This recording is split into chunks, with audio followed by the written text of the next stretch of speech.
Every bear market is different, but what all bear markets have in common is fear driven by uncertainty. With 9/11, people cocooned, not knowing if there was going to be another terrorist event or not, when it would be safe to leave their homes. They were sad, they were worried.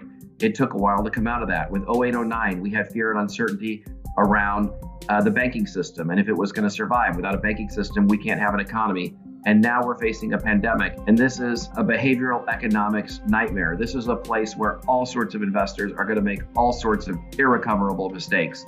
Don't be one of those investors.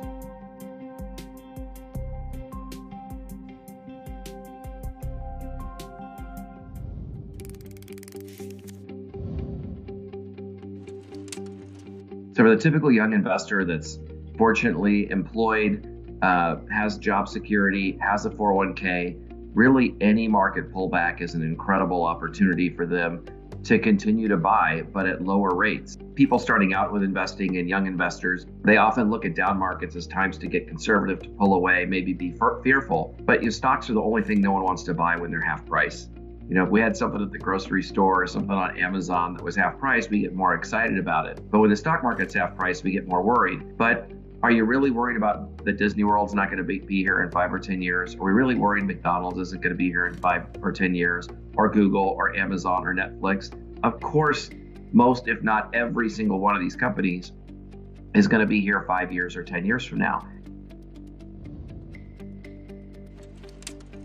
So older investors in this current market probably should not be panicking at the level that most older investors are. So a lot of people take the attitude of, hey, I'm 63 and I'm retiring in 2 years. I can't afford for my portfolio to go down 30, 40, 50%.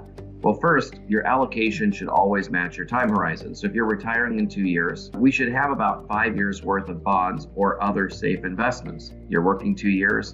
We've got 3, 4, 5 years of bonds. We don't need the stock market to break even tomorrow. We don't need all the problems in the world to be solved tomorrow. We need them to be solved in 5 to 7 years because you've got a couple years left of work and you've got a few more years of conservative investments like bonds. So as long as you have that, we don't really need to sell the stocks into weakness, and you really shouldn't be thinking about, hey, I'm retiring in 2 years, I need this money. It's when am I going to need the stock part of my portfolio, which is a very different question.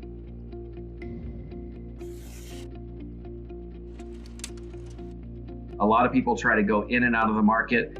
Research, study after study after study tells us no one can do that. Warren Buffett said he's never met anybody that can do that. John Bogle, the founder of Vanguard, said he never met anyone that can do that.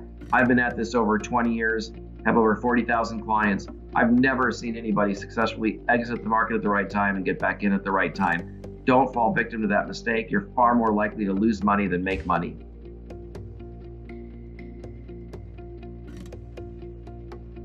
Invest in you. Ready, set, grow. CNBC and Acorns.